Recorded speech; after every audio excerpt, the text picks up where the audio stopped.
you talk Why don't you real tell quick. them real quick about, yesterday we had a meeting with a couple of key folks that Jason and I will now be speaking at Joe Gibbs, this thing called the Barnabas Group on January the 8th. So a lot of the who's who among thinkers will be there in terms of business. And Jason was talking to them about, and this is one of the reasons, the older man leaned back in his seat after we made this point. He just leaned back in his seat because he was looking in like this, because Jason kept hitting him on, okay, let's compare Benham Real Estate Group and Billy Graham Evangelistic Association in an honoring, respectful way, but let's objectively compare. Yeah, but even that, like, why wouldn't they honor and respect my do. corporation? You see what I'm saying? They I know do. they do, but I'm just saying in the way that we talk about it, it's like if we're going to mention Billy Graham and his association, then we need to be respectful of that. But if we're going to mention, Dollar General, we can just talk about that however we want. Okay, you see what I'm saying? So Paradigms. They were both older men, and it was a great conversation. And the one man said, well, your business is secular and Billy Graham Evangelistic Association is sacred.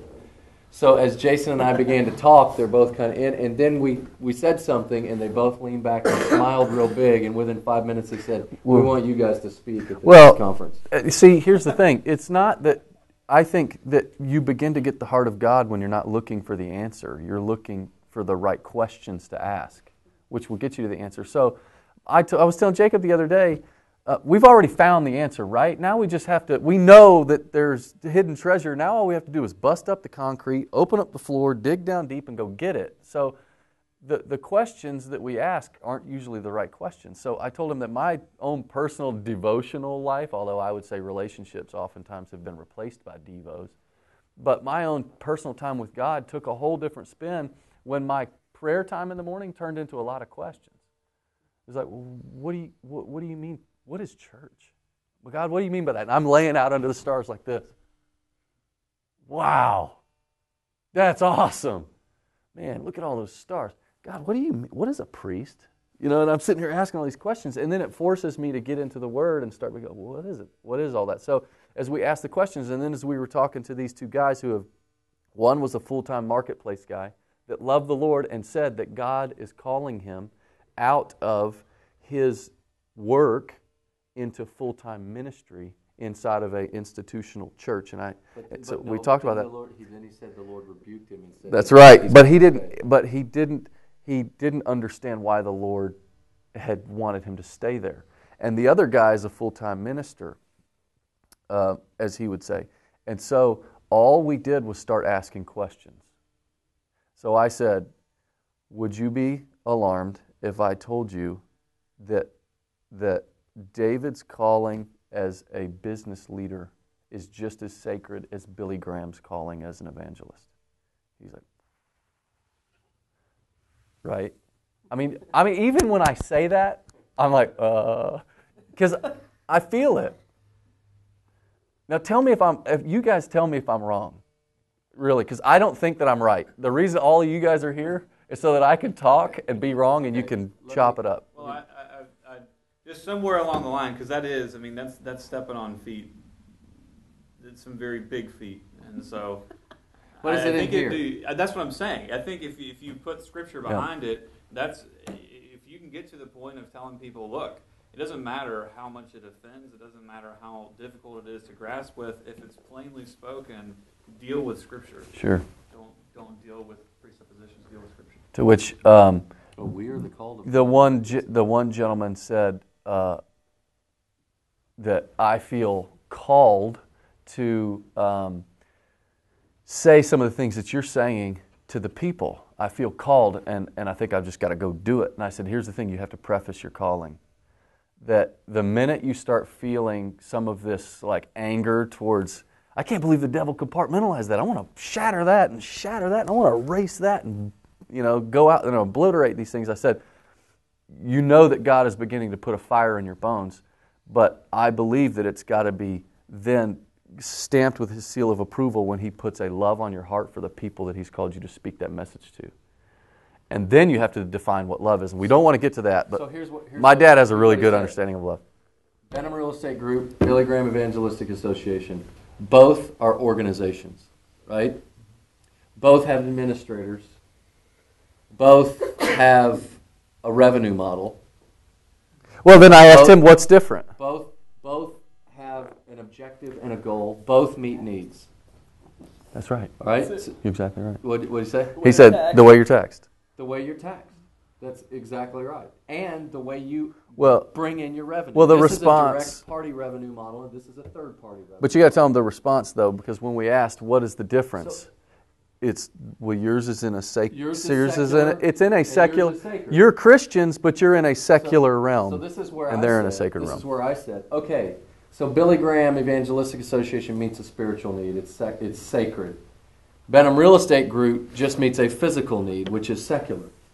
I said, but Benham Real Estate Group, when you put the heart of a priest inside of this, it becomes sacred.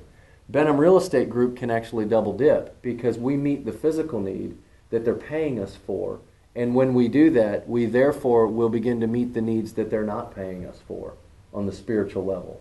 I said, how many people's lives can you shepherd and touch in the mission field of business?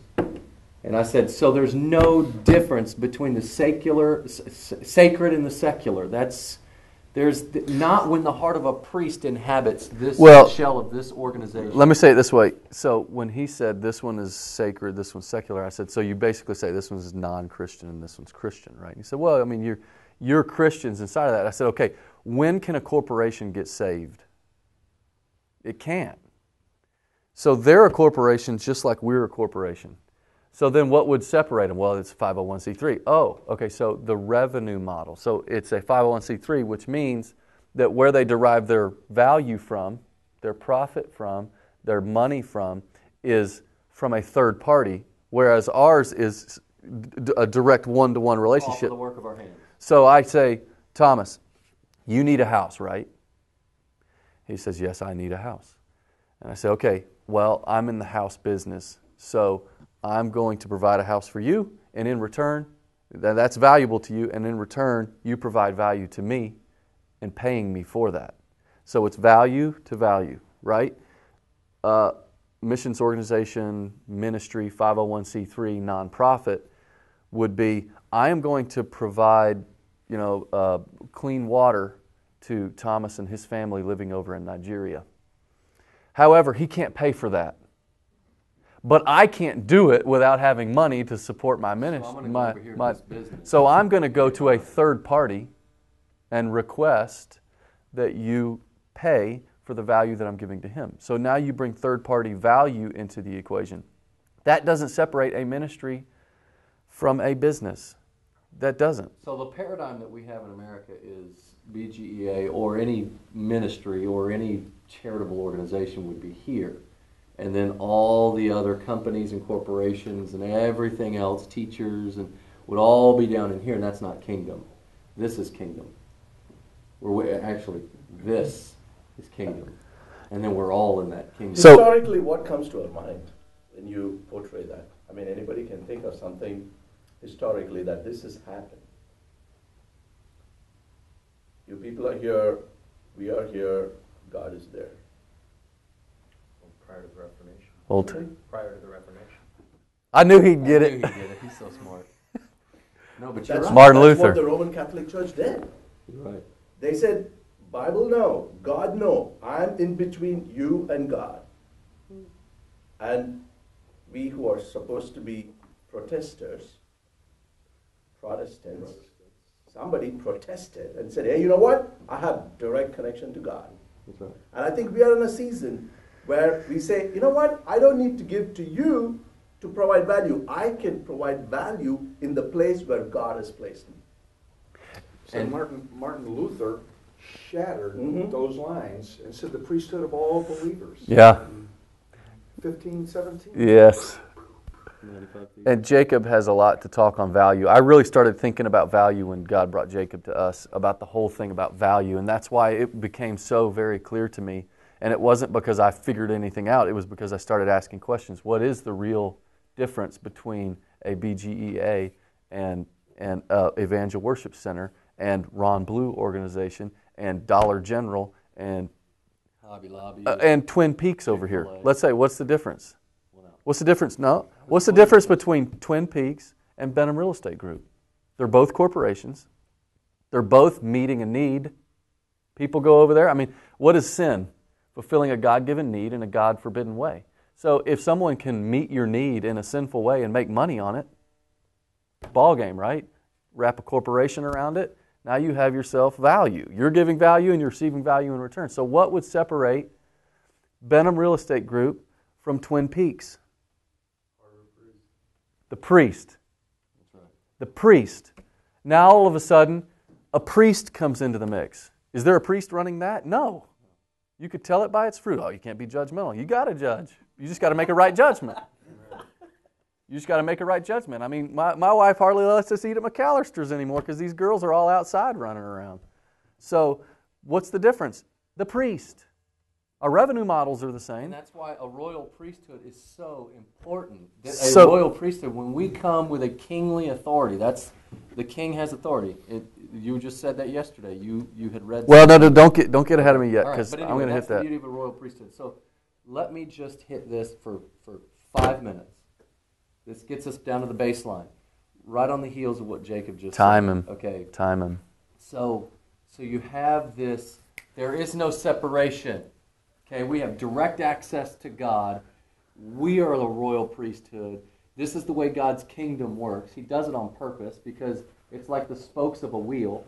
I remember putting a little ace of spades in my wheel, and the spokes would just roll through, blah, blah, blah. And you get going so fast that it will all look like one.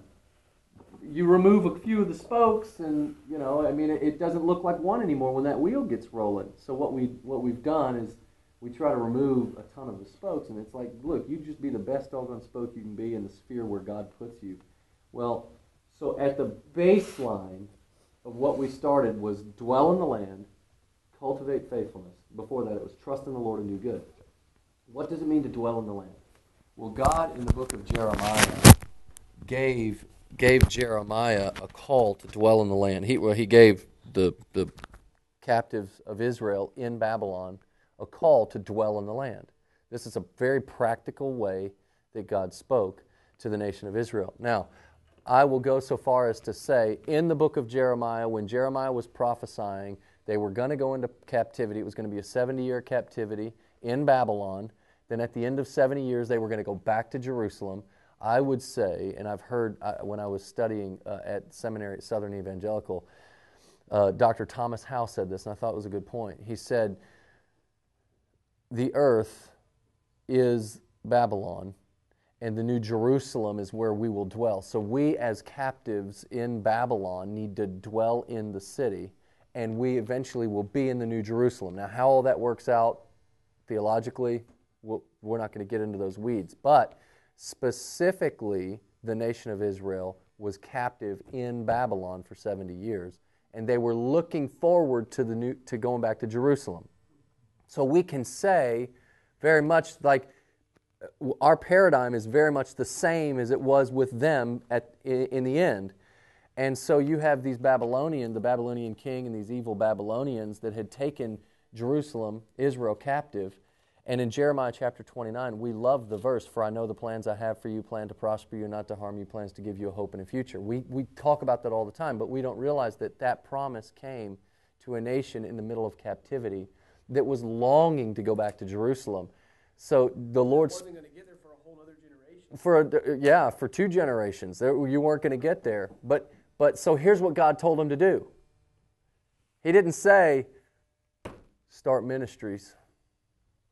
Well, I want you to start going door to door telling everybody about the God of creation. Now, is there anything wrong with the ministry, the paradigm of ministry or going door to door? Not at all. I am not poo-pooing that at all. Thank God for it. But I'm getting you to a paradigm of what did God tell him to do?